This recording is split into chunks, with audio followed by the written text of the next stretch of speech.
Hello everyone, my name is Avalon, and we've just discovered that the Spirit Temple is inside the Dodongo's Cavern entrance, which is useful information, but there's absolutely nothing we can do here.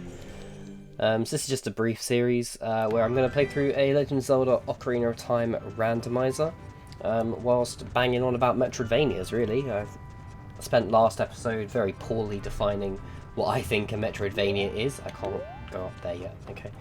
And I plan to spend this episode very poorly talking about why I think that the genre is so great and how it mixes with other subgenres and similar. So if we look at, say, the original Metroid games, you know, they're kind of like shooters, I guess. And you've got Hollow Knight, which is closer to a mystery, the Zelda series, which tend to be more like action-adventure games and stuff, and this is where we're going to talk a bit. 225? What economy are you living in? My lord, that's expensive for a bottle. Yeah, so I was going to talk about that and about how that mixes up.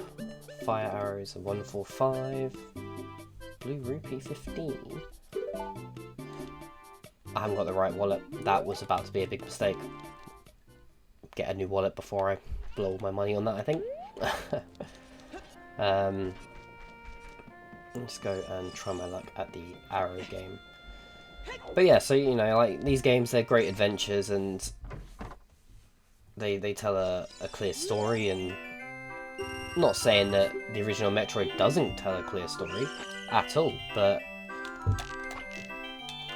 oh dear, I'm off to a bad start already. Sin no bueno. Oh no, I missed so many. Oh, I've done such a bad job.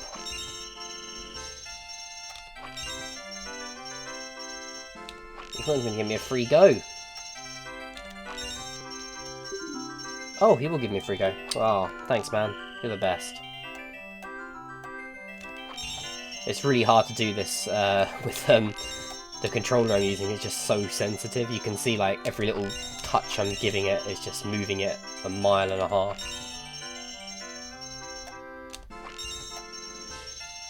Okay, come on. Just gotta hit these last two. There we go. Easy peasy. Right, what have we got? Ooh! Ocarina! Oh, that's huge. Oh. Wow. Well, the irony, of course, of oh,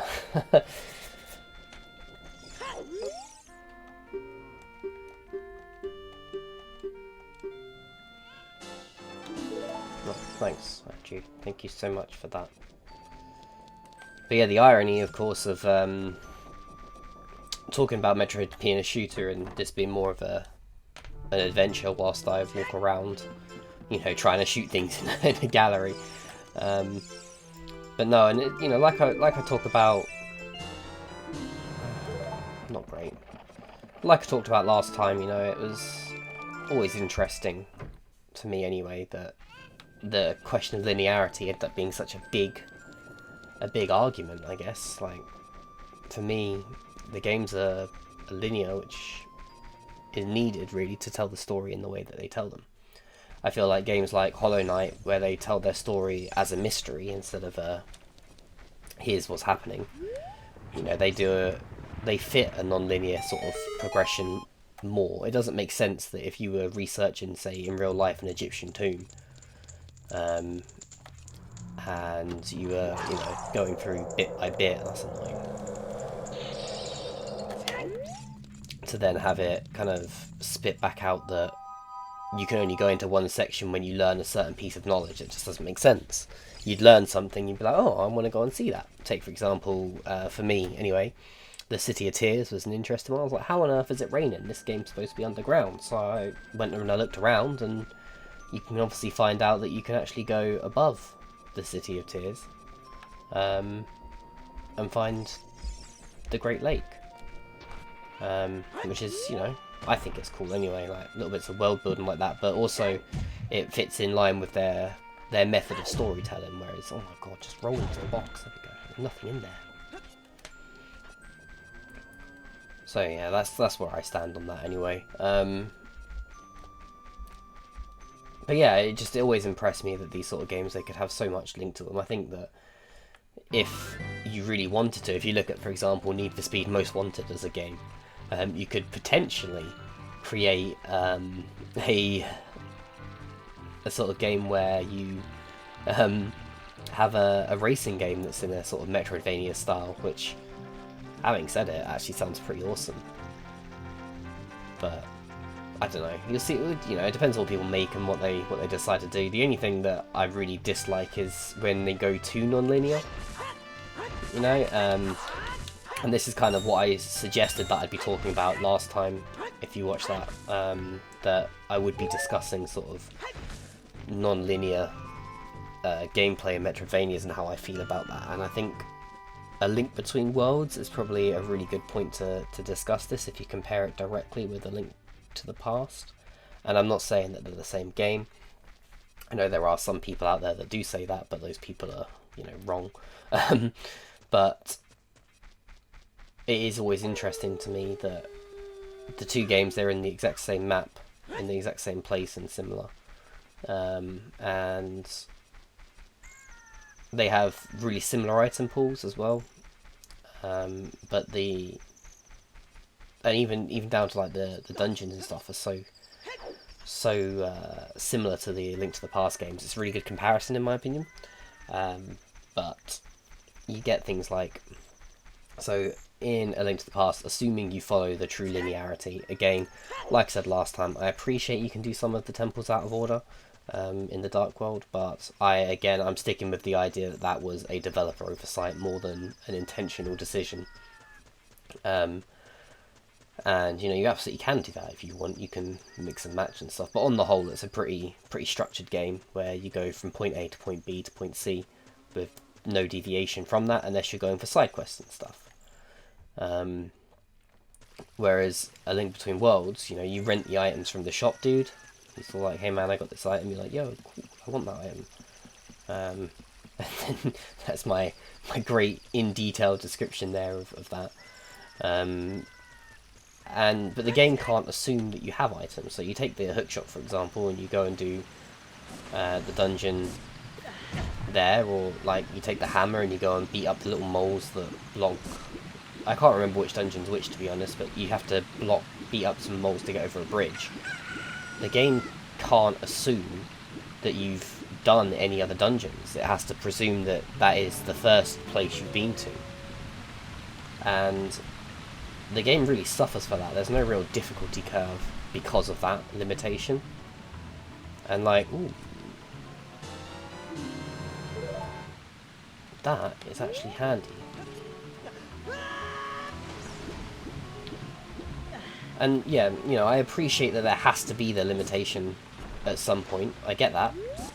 And I appreciate that this is almost like a get good argument where I'm suggesting that games can't be good unless they have the correct sort of difficulty curve. And I don't believe that at all, but it was very frustrating for me where I ran through most of the game without dying at all. And then I lost everything, obviously, because you have to re-rent it all and whatever. When I died, which is fine, you know, I shouldn't have died, whatever, life goes on. But it meant that I could still just carry on, as if everything was fine. And I didn't like that, if I'm honest, I really didn't like that.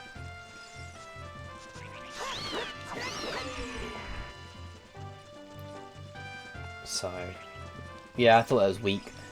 And that weakness really comes into fruition with Breath of the Wild, where, I mean, there's clearly no progression there, but do you know what, I might leave Breath of the Wild alone before I go into a world of negativity. I don't know why I did that. I don't have a hook shot. I can't even get up to him. Idiot. What an idiot.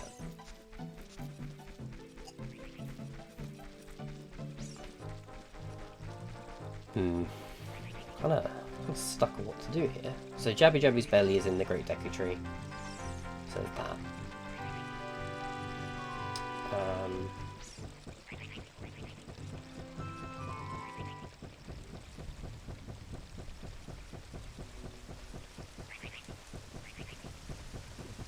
It's raining. Okay.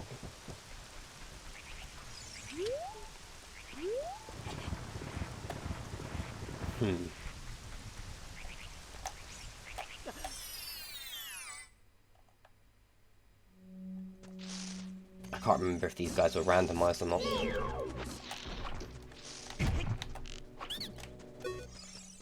Test like a couple of them, see. Bombs, no.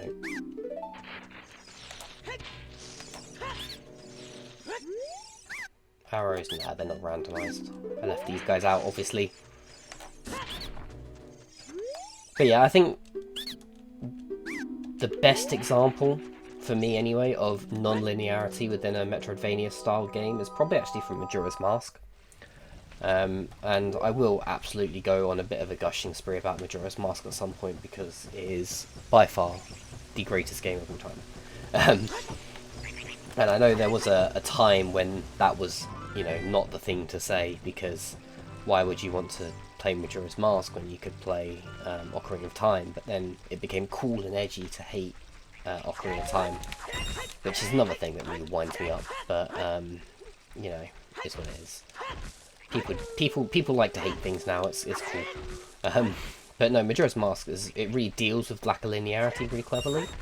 You know, the primary storyline is still pretty linear. You have to go to point A to point B. I know I said last episode you could technically go to the Swamp Temple, get the arrow, go to the Fire Temple, Ice Temple, I don't know. But go to the other temple and get the fire arrows, and then go to the Water Temple, get the ice arrows, and then, you know, go and do the Akana Canyon stuff first if you really wanted to. But you know, why would you want to? I don't understand why you'd want to, like, finish an area. And, you know, with the added pressure of time in that as well. Nope.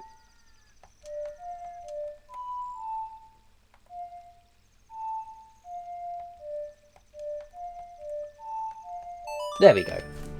That was embarrassing. Especially since I just looked at it as well.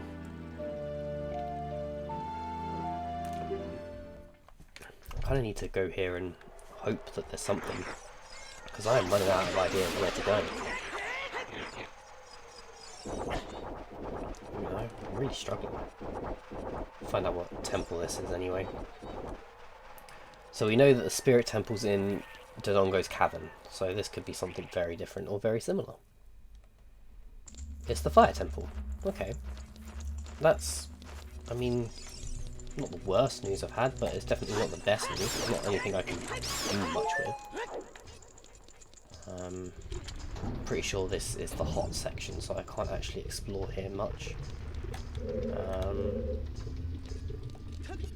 But we can get over here to this chest. So all dungeons automatically have the compass and dungeon map on, just because it's fun. Although this has reminded me there was more that I could have done in Goron City, so when I die, after getting this key, because I'm not going to make it back in time. Nah, I'm going to die. Okay.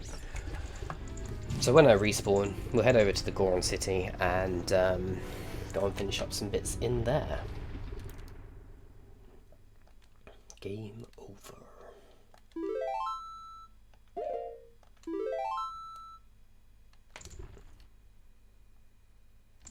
Oh, it respawns me here. Okay, that's... Okay, actually, I might do a little bit more in the Fire Temple first. I know there's more we can do. Go and check out this side of the dungeon. Oh, is this a hot room as well? Oh, I didn't even realise. Ooh, that's adding pressure. I really need the hookshot. So much of the adult playing stuff is locked behind the hookshot, and, like, totally makes sense to be. But it is frustrating. In here. Please be a cold room. It's a cold room. Good, good, good, good, good. Excuse me, Mr. Goron. There's so many keys in this dungeon though that it's probably just another key. Yeah. Ugh, that's annoying.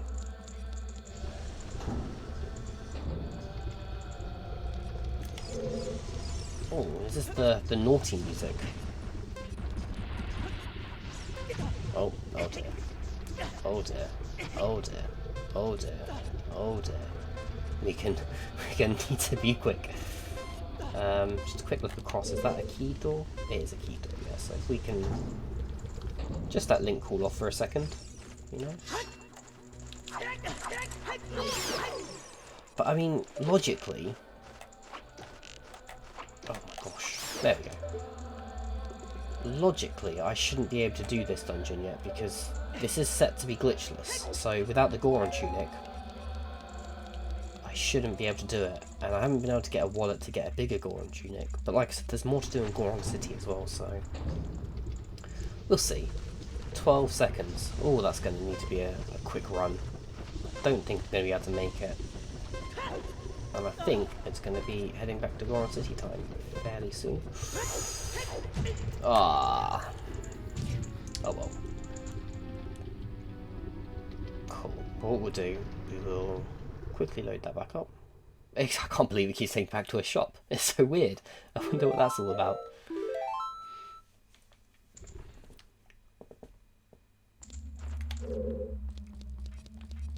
Super.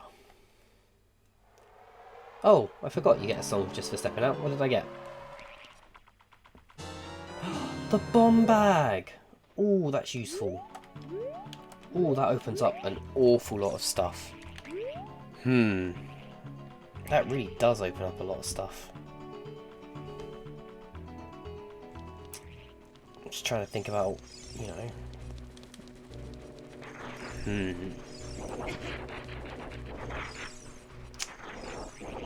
That's where the Requiem brings you in, isn't it?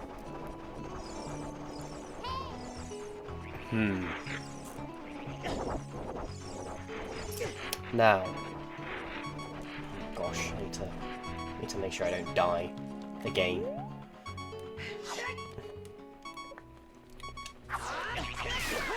Hearts? There we go. It's all good. We're all good now. Never need to any worry, was there? Never any need to worry.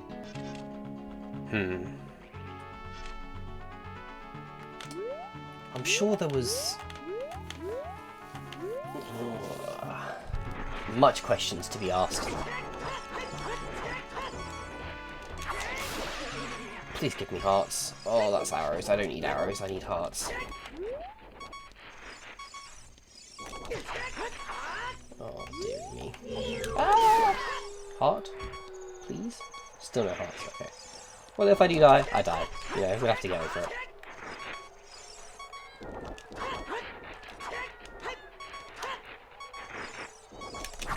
There we go. Cool. Not good times. But what was I talking about before all that? That was it. Majora's Mask and non-linearity. That's what we were talking about. So I might... Yeah, we'll go to Goron City and I'll talk a little bit about why that's so brilliant, I think. Oh, why am I back here? This isn't right. Oh, because I hit continue playing, so now I need to reset the console. Nintendo 64.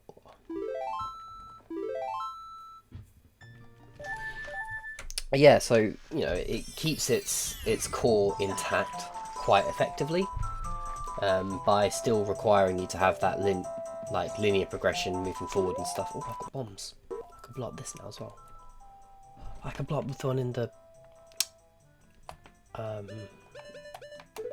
way to the Zora's place. I can't believe I've forgotten what it's called. Oh well.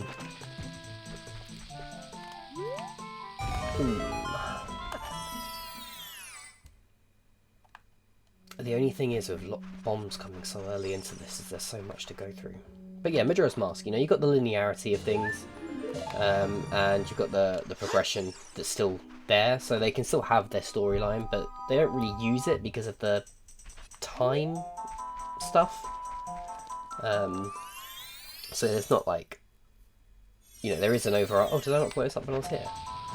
There is like obviously an overarching storyline, but it's not the most important thing in the game, because, you know, you've got 3 days of story, and it gave them the opportunity to actually really flesh that out. And I know there's a lot of issues about the development with Majora's Mask. Let's not pretend that it was developed effectively or well. But there definitely was some good that came out of their development style of rushing and similar.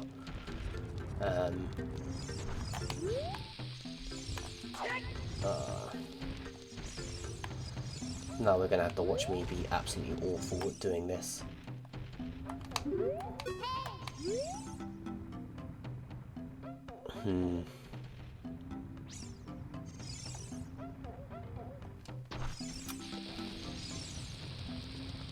Turn around twice. Ooh, nearly. Need a little bit less views on the bomb. But yeah, so the way Majora's Mask did things is it gave you that ability to explore in line with its time instead of its progression. You know, each person in the world had their own storyline and their own order of going through things and all of that sort of stuff. So it was just pleasant, I guess. It was good world building. You got to enjoy meeting the people of Termina and going through their individual storylines, but it meant that each 3-day cycle you could decide what you're going to do, and then you could do anything. Hey, it's me. I'm the hero of the Gorons. Stand up and talk to me. Stand. Honestly, there we go.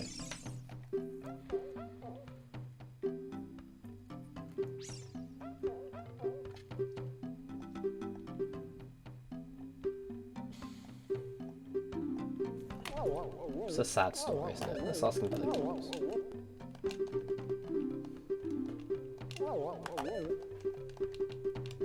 See, this is like a pointless thing. Why has it got to do it bit by bit? Oh, come on.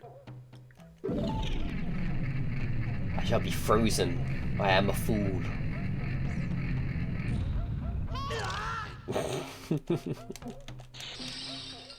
Damn you, mini Avalon. Damn you. And yeah, it's just nice to be able to decide which storyline you're going to follow on any given cycle, you know?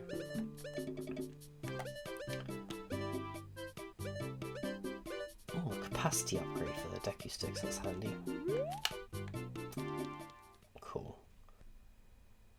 Well, we've got our trusty bombs now, which is obviously going to open up a huge bunch of things for me to look into. But I think I'll leave a lot of that to next episode, where you know, I'll start talking about what makes Metroidvanias so popular in themselves, which is of course their dungeons. So that's what we'll do next. I'm going to go firstly though to Kakariko, and I will meet up with you guys there in the nice gentle village of Kakariko. Shut up, Navi.